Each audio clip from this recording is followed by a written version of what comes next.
We're going to be celebrating throughout the evening. Thank you so much for letting me be part of this. Our first speaker, well, of course, is none other than the woman who makes the board meetings, I'm sure, move smoothly and effectively. Common Cause New York's dedicated, tireless board chair, Susan Rubinstein. Susan.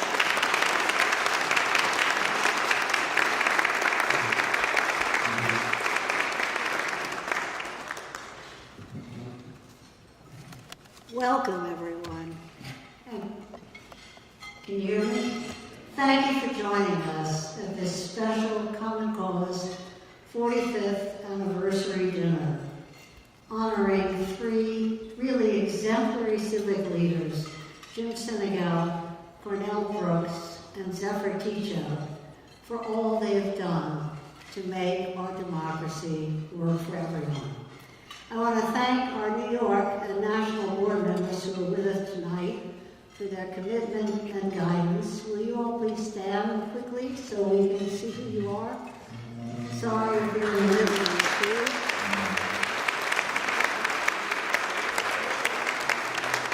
Thanks a lot. And above all, I want to thank and congratulate New York's Executive Director, Susan Lerner, our President, Miles Rappaport, and their dedicated staffs for all they've accomplished this year. Please stand.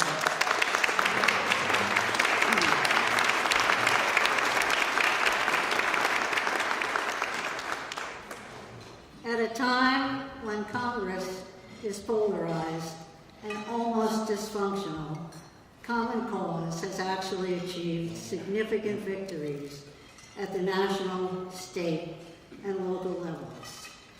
As you just heard, it was really largely thanks to our media advisor and former FCC Commissioner Michael Copps and our national grassroots write-in campaign. Net neutrality has been preserved so we can continue to have democracy on the internet.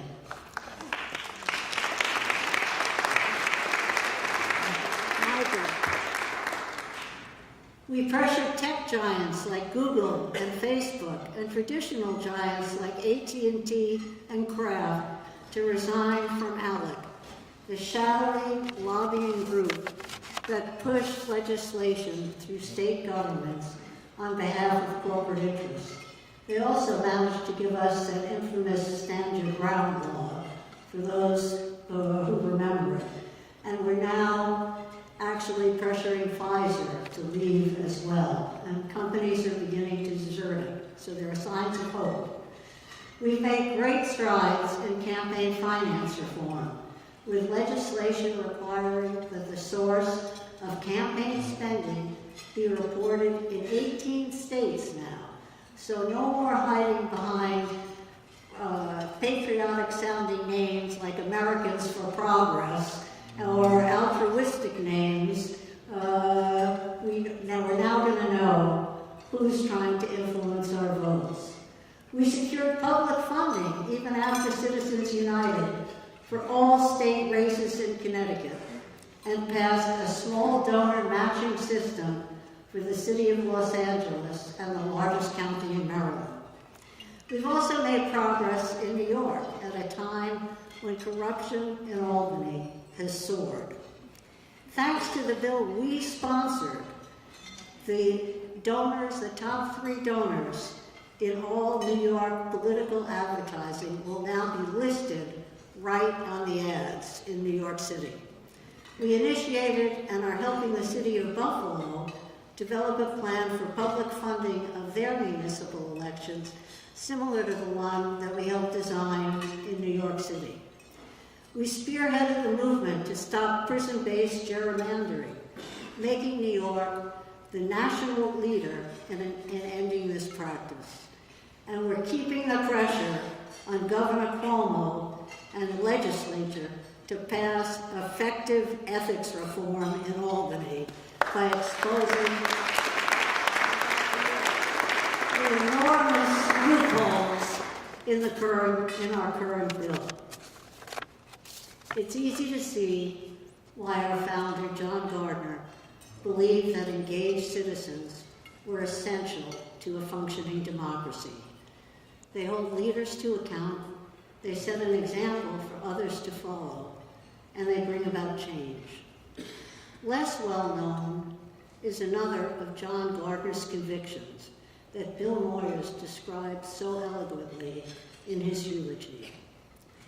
To John, he said, our civic and political culture was about the ethos of cooperation. His greatest fear was that America would be a great nation full of talented people with enormous energy who forgot they needed each other. And John Gardner, I want to remind you all, was a Republican. You needn't have worried about our three honorees. They know we're all in this together. That when economic opportunity and fairness, social justice, and political access are limited to a select few, average citizens become alienated and the nation suffers, economically, spiritually, and politically. Jim Senegal built his business on this principle. He knew that good corporate governance was integral not only to the long-term success of Costco, but to the well-being of the nation as a whole. And he treated his employees, customers, suppliers, and the communities he served with fairness, integrity, and respect. Now other business leaders are following suit, with Aetna a recent example. Low-wage employees are demanding better pay, and major companies like Walmart, McDonald's, and Target are now complying. At the suggestion of both business and labor leaders, the city of Seattle recently passed a $15 an hour minimum wage. Yes!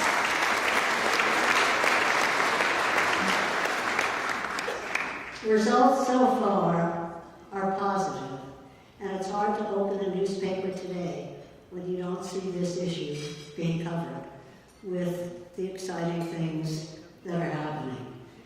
In fact, it's now estimated that the raise in the minimum wage alone will add $500 billion annually to the economy of Washington State. Cornell Brooks has devoted his very career to providing equal opportunity and justice for the underserved communities in our country today, regardless of race, gender, ethnicity, or socioeconomic backgrounds. Events in Ferguson, New York City, and now South Carolina have demonstrated how important these efforts are, and citizens from all walks of life are rallying to the cause. Zephyr Teachout has campaigned to end the pervasive corruption and influence of special interest money in Albany and in our political system generally, so that the voices of average citizens would be heard and their needs addressed. A signature issue of Common Cause since the day it was founded. For those who believe political corruption has always existed, just read Zephyr's new book, Corruption in America, and see how concerned Americans were when Louis XVI gave Benjamin Franklin a diamond-encrusted snuff box as a gift. They feared it would cloud his judgment. It illuminates so well how far our Supreme Court originalists have strayed from the nobler intentions of our founding fathers, the true originals. Thanks to our honorees, to others like them, and to all of you, we are making progress, and there's reason for optimism. We've faced even greater challenges throughout our history, but working together, we've overcome them, and the nation has always emerged stronger as a result. We can, and we will do it again.